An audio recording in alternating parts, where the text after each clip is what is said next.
Welcome to Energy Vista, a podcast on energy issues, personal and professional trajectories. I'm your host, Leslie Palti-Guzman. In each episode of this podcast, we chat with energy experts from all around the world. We exchange on timely energy issues as well on their life experience. You will learn a lot whether you're an energy aficionado or a newbie. It's May 5, 2022, and time for a new Energy Vista episode. Today, I have a very special guest, my son Arik, who is in third grade. He has many passions, including history, and he really wanted to discuss the Russia-Ukraine war and its impact on energy markets. Hi, Arik.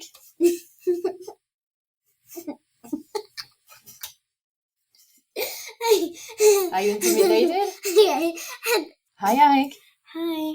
How are you today? Good. So tell me, you prepare some questions for me? Yeah. What are you so curious about? So, why does Europe still buy gas from Russia?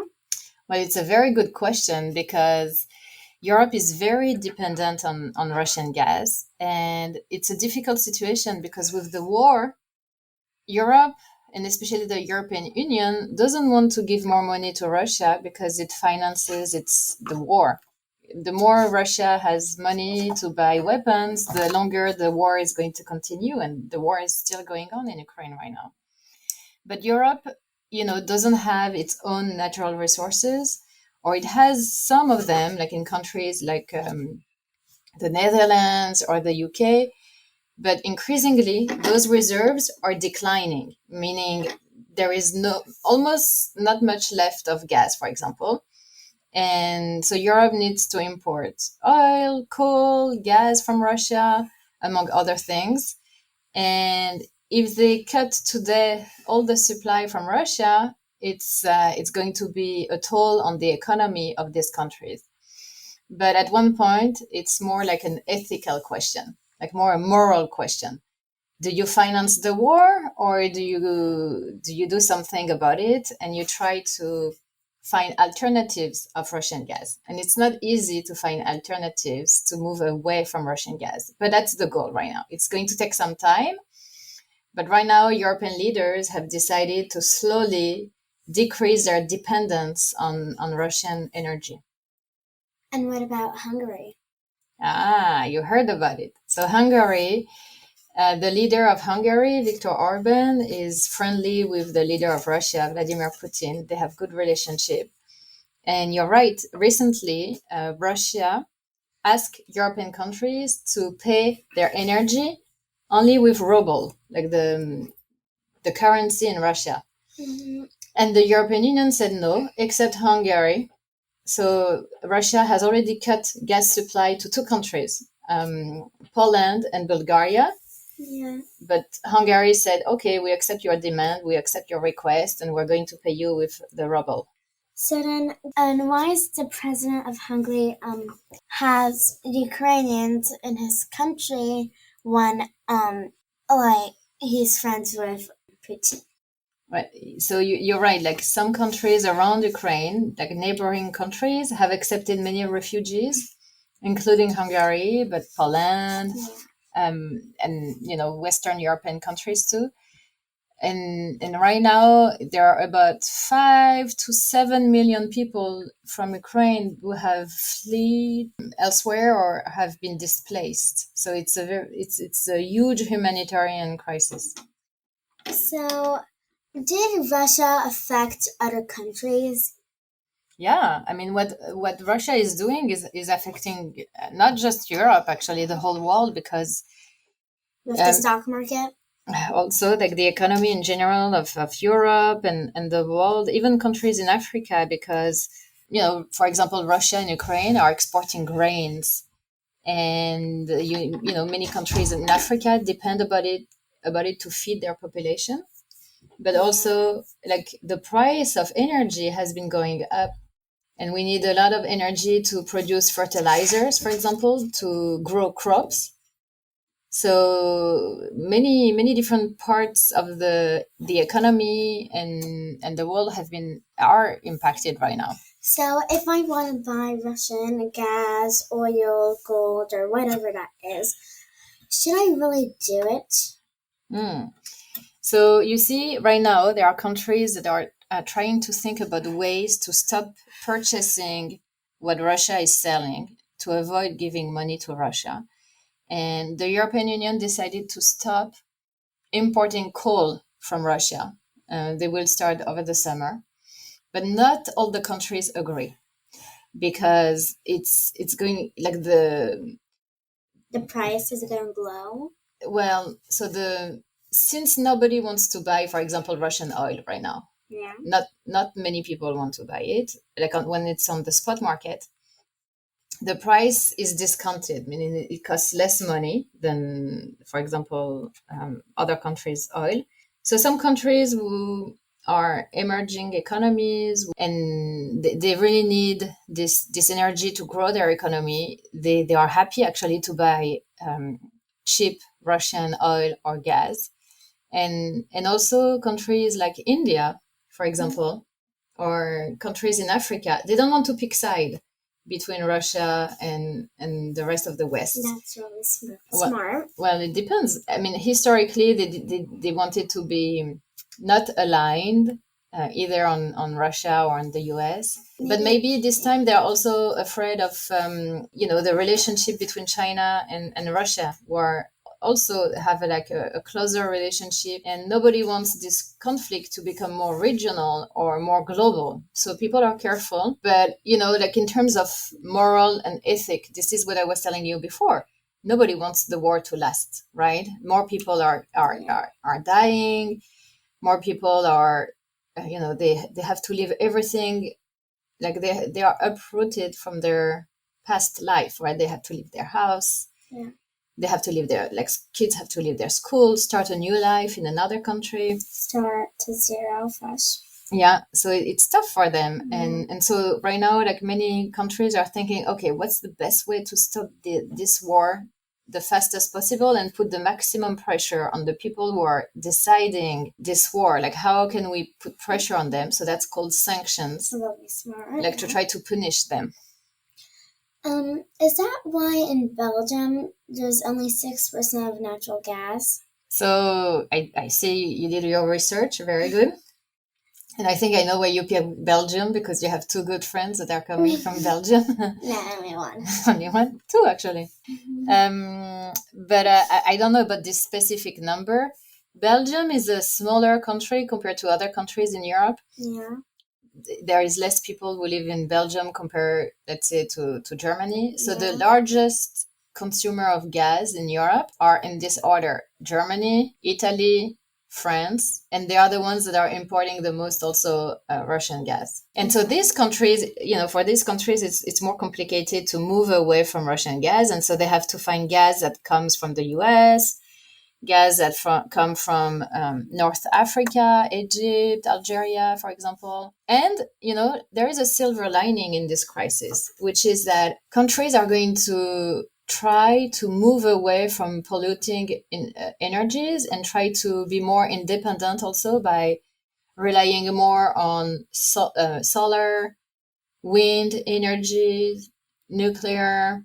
But all these alternative energy, it takes time to put in place. So it's not easy to cut, in one day, a source of energy. Like France, for example, they want to develop more nuclear energy, but it's going to take, more than 10 years before the first new wave of nuclear reactors come online. Okay. And so the war with Russia and Ukraine is about gas, democracy, and the president's job, right? Yeah, this war is about many different things. You remember when I was telling you that the old-fashioned war with foot soldiers, tanks, territorial invasion was over? And then, now it's a physical war. Exactly. I was telling you that we're done with physical war. And actually, I was wrong. And many other people were wrong, because we thought we were, especially in Europe, in a phase where wars were more going to be cyber and more about intelligence. But so this war, can be about a few things. One is President Putin. He wants to make Russia great again. He has this nostalgia. But now his population, all the about is that he's a crazy president. Well, you're right. Some part of his population doesn't want this war.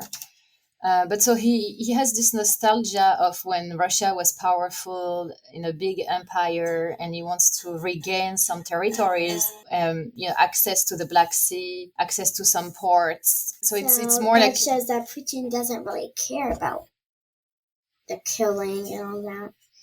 yeah, it seems that he doesn't care about killing innocent life. Yeah, but and so had a friend that told me that all he really wanted is to get Ukraine so he can get richer, to get more gold, and he doesn't really care about the environment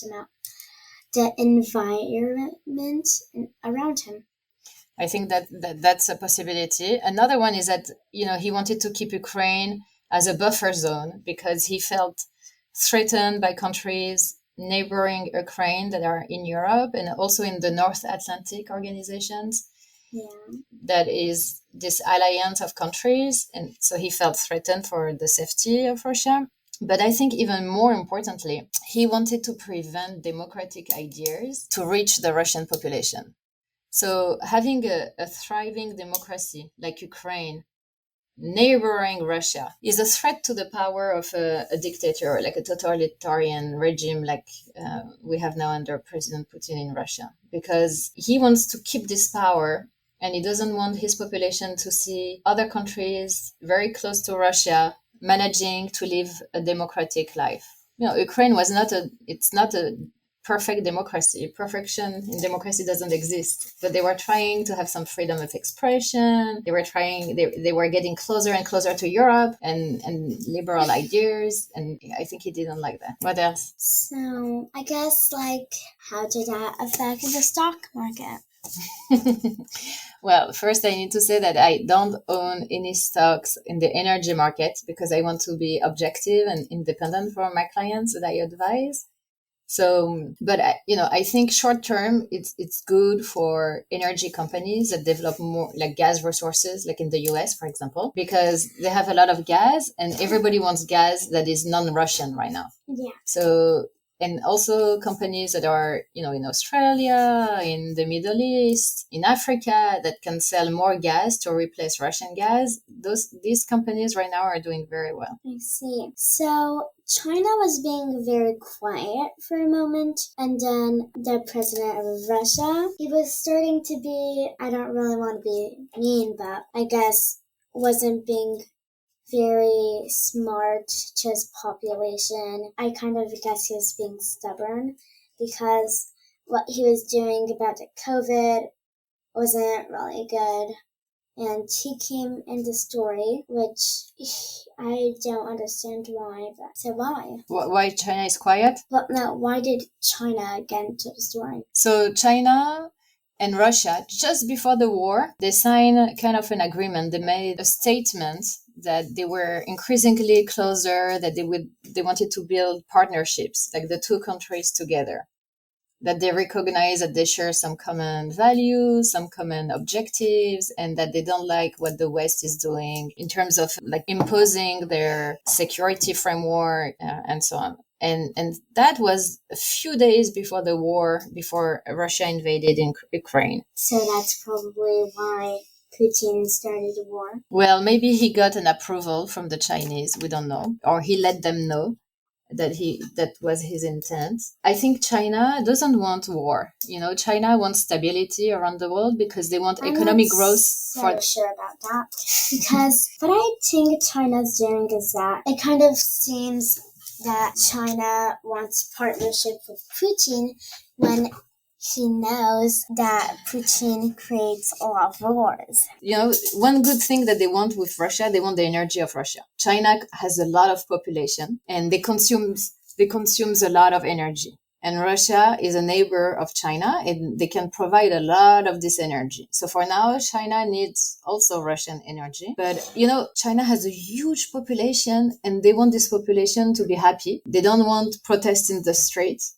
They want people to have a job. They want people to earn money because otherwise it's going to create instability inside China. So the peace is good for them. They don't want the war. So I don't think they are that comfortable with what Russia is doing right now.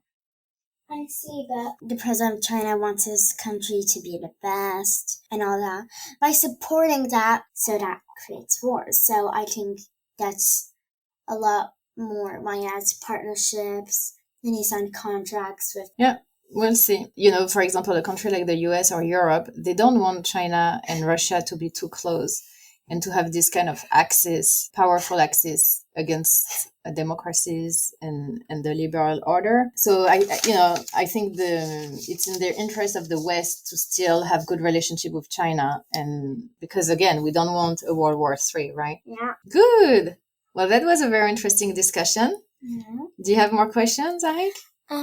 Yeah. So I kind of want to know why Russia had a big impact with Ukraine. What do you mean in terms of impact? What are you thinking about? I mean like a normal impact with gas and all that.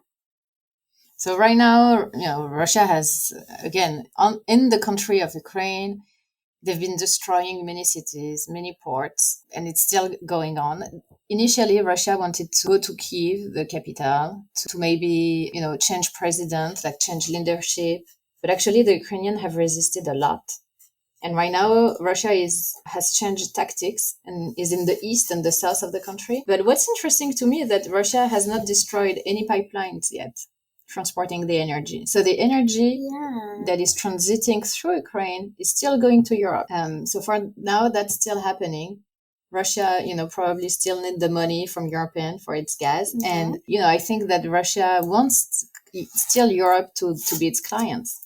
So what I think about that is, I think that Russia has, so for example, 5.7 million refugees went out of Ukraine. So I mean, that seems like that he created something that Ukrainians didn't really like. And when I see that they've resisted, I mean, they want their country to be like normal, how it used to be. They want a democracy, but Russia won't really let them.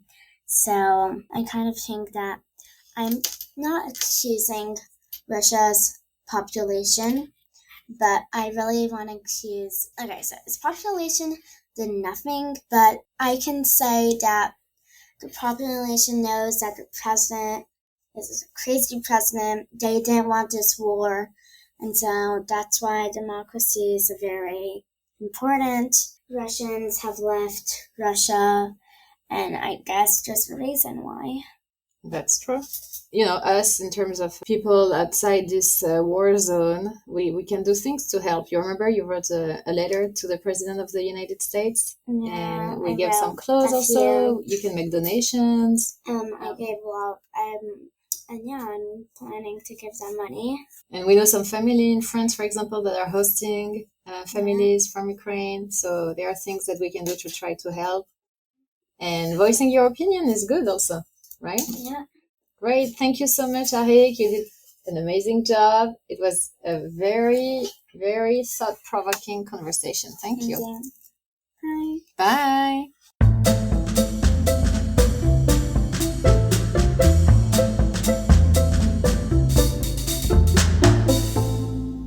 This is Leslie Palti-Guzman saying good day and good luck. This episode was recorded on May 2, 2022.